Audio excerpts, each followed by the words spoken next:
নমস্কার বন্ধুরা, ডোনাস কিচেনে সবাইকে স্বাগত। আজকে আমি একটা সাবেকি রান্নার রেসিপি দেখাবো, যেটা খেতে দুর্দান্ত লাগে।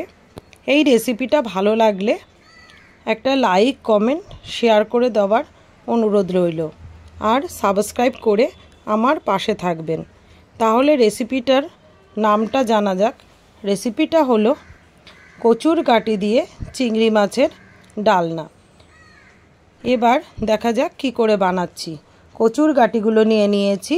অনেকে এগুলোকে কচুর মুখিও বলে, যে যাই বলে সেটাই। তো সেভাবে নিয়ে নিলাম। আর একটা ছুরির সাহায্যে আমি এটাকে ছুলে নিচ্ছি ছিলকাগুলোকে। তার আগে খুব ভালো করে ধুয়ে নেবেন, কারণ কচুর মুখিতে প্রচুর পরিমাণে বালি থাকে। এভাবে কেটে নিয়ে আমি মাঝখান থেকে একটা করে এভাবে ছিঁড়ে নেব। এবার আমি সবগুলোকে এভাবে করে নিয়েছি এবং একবার ধুয়েও নিয়েছি ভালো করে। এভাবে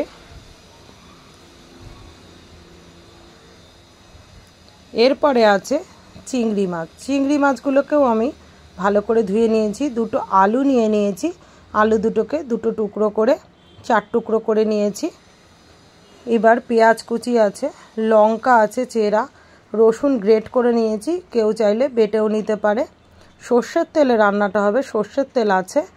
তারপরে আছে টমেটো কুচি। এবার আছে কিছু মশলা, গুঁড়ো মশলা, যেটা প্রথমেই আছে কালো জিরে, যেটা আমি ফোড়ন দেব। তারপরে আছে হলুদ, লবণ, ধনে গুঁড়ো,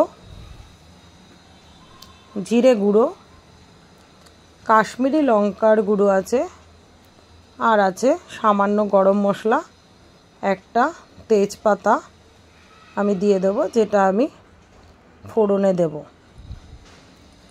এবার আমি প্যানটা গরম হয়ে গেছে, সর্ষের তেল দিয়ে নিলাম।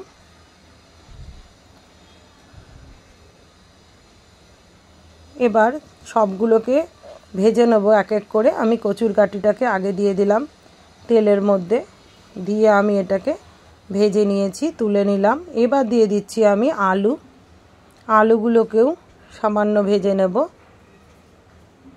এবার চিংড়ি মাছের মধ্যে লবণ দিলাম, হলুদ দিলাম, দিয়ে চিংড়ি মাছটাকেও একটু মেখে নিয়ে এটাকেও আমি ভেজে নিয়ে নেব। চিংড়ি মাছটাকে বেশি কড়া করে ভাজা যাবে না, তাহলে একটু শক্ত হয়ে যাবে। তাই একটু জাস্ট এপিট ওপিট করেই আমি নামিয়ে নেব। হয়ে গেছে। এবার আবার সর্ষের তেল দিয়ে দিলাম। এখন দিয়ে দিচ্ছি কালো জিরে ফোড়ন,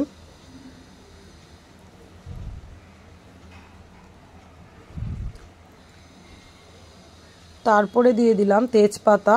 এবার দিচ্ছি পেঁয়াজ কুচি, দিয়ে পেঁয়াজটা হালকা মতো করে একটু ভেজে নিতে হবে। তারপরে দিয়ে দিলাম গ্রেট করা রসুন। এবার দিয়ে দিচ্ছি কাঁচা লঙ্কা চেরা। এগুলো দেওয়ার পরে 2 মিনিটের মতো একটু নাড়াচাড়া করে নেব।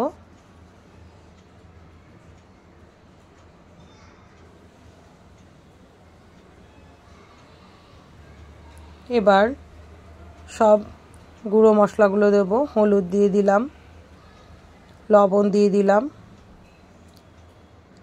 লবণটা স্বাদ মতো আপনারা আপনাদের মতো দেবেন। এবার দিয়ে দিলাম জিরে গুঁড়ো, তারপরে দিচ্ছি ধনে গুঁড়ো, কাশ্মীরি লঙ্কার গুঁড়ো দিলাম। সব কিছু দেওয়ার পরে আবারও একটু 2-3 মিনিট মতো নাড়াচাড়া করে নেব। সব মশলাগুলোকে একসাথে করে নেব। এবার দিয়ে দিচ্ছি একটা টমেটো কুচি।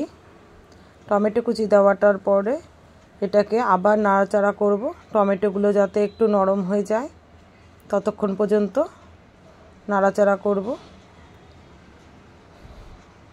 এখন এর মধ্যে আলু আর কচুরকাঠিটা যেটা ভেজে রেখেছিলাম হালকা করে সেটা দিয়ে দিলাম।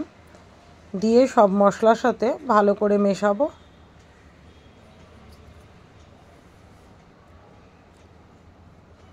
এবার দিয়ে দিচ্ছি চিংড়ি মাছ হালকা করে ভেজে নেওয়া। সব দিয়ে একটু মশলার সাথে 2-3 মিনিট ধরে মিশিয়ে নিতে হবে। তারপরে দিয়ে দিলাম গরম জল। এটা হালকা উষ্ণ গরম জল দিয়েছি। দেওয়ার পরে আমি ঢেকে দেবো কচুরকাঠিটা একটু সেদ্ধ হওয়ার জন্য।